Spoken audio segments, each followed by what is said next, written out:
4-H camp is a blast. I think 4-H camp is cool. The most awesome experience of your life. 4-H camp is awesome and really fun.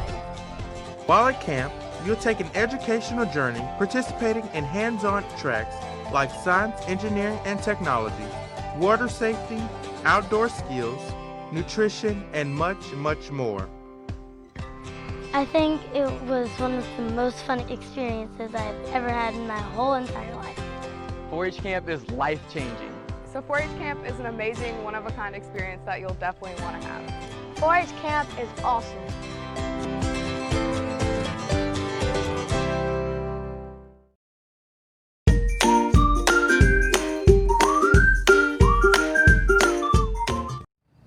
Hi, I'm Jeremy Bonnette with the Louisiana 4-H Virtual Summer Camp Program, Set Track. Coming to you today from Camp Grant Walker on the parade ground.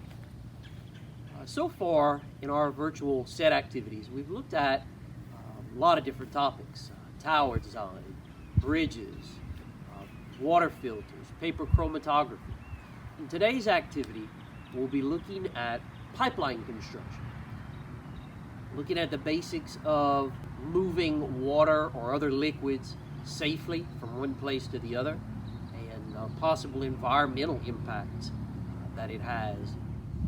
So with pipelines, we're looking at construction of these long distance pipelines. Some are buried underground, but what we're focusing on today are the ones that are constructed over land. And these pipelines are used to carry things like oil, natural gas, water, and sometimes even sewage. So it's important that these pipelines are constructed properly so that the materials that are being transported can flow efficiently and quickly, but also so that it doesn't leak out into the environment. Imagine that if you had an oil pipeline that was running over ground and it started to leak, that oil would be able to escape from the pipe and it would get into the surrounding environment. Could lead to damage of the ground, kill some of the plants and animals there. So it's very important that we look at proper pipeline construction. So on your activity sheets, if you'll take a minute, pause the video, read over your quick explanation at the bottom of page 1, and on page 2 you have your pre-activity questions. Take a minute, answer those. After you're done with those, hit play and we'll continue.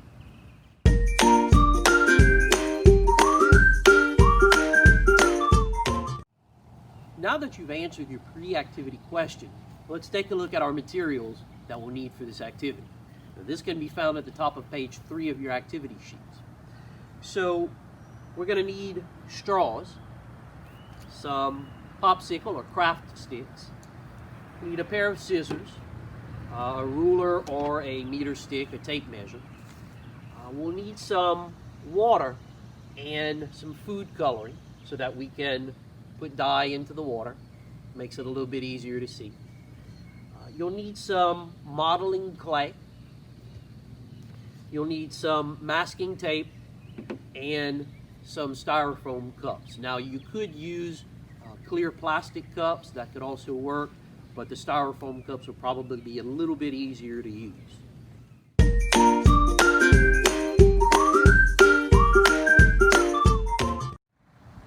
Now that we have our materials ready, let's take a look at the directions on page 3 of the activity sheet. So the objective of this activity is to build a pipeline that will safely carry a cup of water across a distance of at least 5 feet. So to go through the guidelines of this together before we start, let's look at those steps. All parts of your pipeline have to be elevated. In other words, the only thing that can touch the table or the floor would be the popsicle sticks. At least one part or one section of your pipeline has to be elevated, so it's got to have a little bit of a rise to it. It cannot be all downhill. Your pipeline has to transport at least 1 cup of water across the distance without leaking. That's the really important part. Your masking tape will be used to hold everything together. Your clay will be used to seal up the joints between your straws and cup. Now, on your activity sheet in step 6, there's a section for you to sketch your ideas on how you want to design your pipeline. So, go ahead and take a minute, pause the video, sketch out your ideas. After you've done that, hit play. We'll continue on with our test.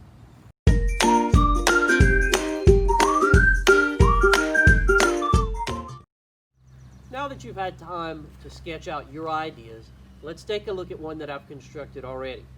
So you can see here we have the tower of popsicle sticks and masking tape holding up one paper cup. The pipeline itself of straws runs across the table, which is a little bit more than 5 feet, down to the other paper cup. You can see that no part of the straws pipeline is touching the table. You have the popsicle sticks that are holding it up. You can see that there's a slight elevation. It's not just straight down and across. It's kind of up and down.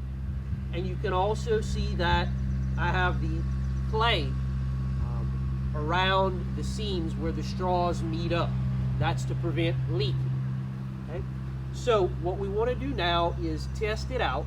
I have my purple colored water so that we should be able to see if it leaks and that it gets into the cup at the end. Okay, so let's test it out. So let's take our purple water, or whatever color you have, and carefully pour it into our cup.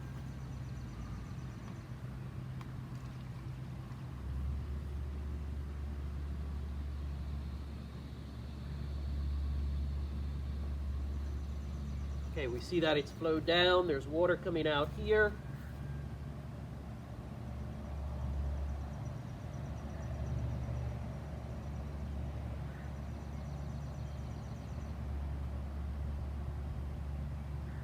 All right, the cup is full now.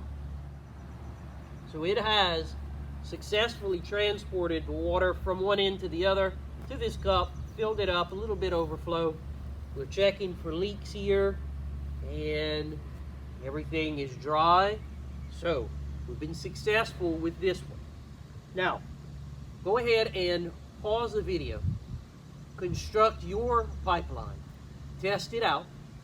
Be sure to take pictures as well. After you're done with that, answer your post-activity questions at the bottom of page 3 on your activity sheets. When you're done with those, hit play and we'll wrap up.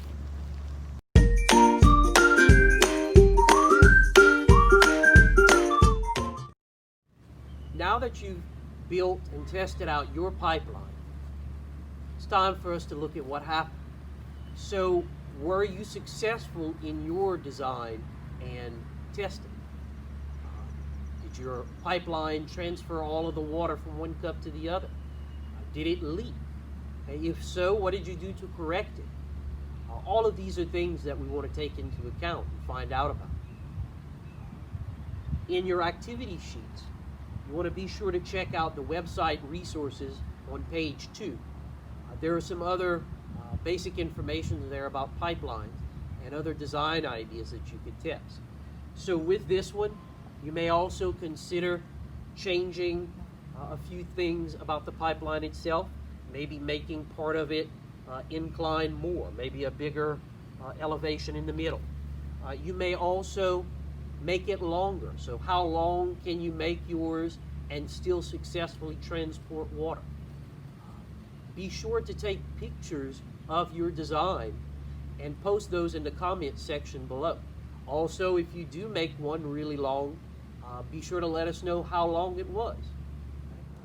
Finally, be sure to check out the link to our virtual program website in the description below. Stay tuned for the next virtual set activity coming soon. We'll see you then.